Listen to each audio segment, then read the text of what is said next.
What is up everyone? In today's video I am going to show you how to fix keeps turning down the volume in Narzo N63.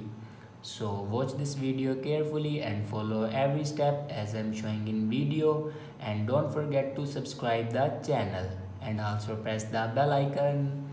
So let's start the video. First of all, open settings.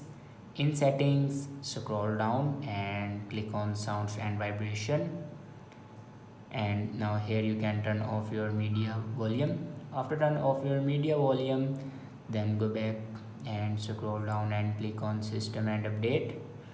Now click on software update, and here you can check your latest version will be updated or not. If it doesn't update to latest version, then update it to latest version. After update a latest version, then go back and click on backup and reset.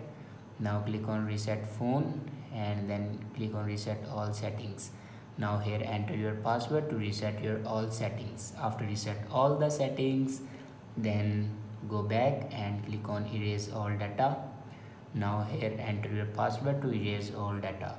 Erase all data basically means factory data reset. It will remove all the data in your device like photos, videos, documents. Everything will be removed in your device. After doing these steps, your problem will be fixed. I hope this video is helpful for you. Thanks for watching.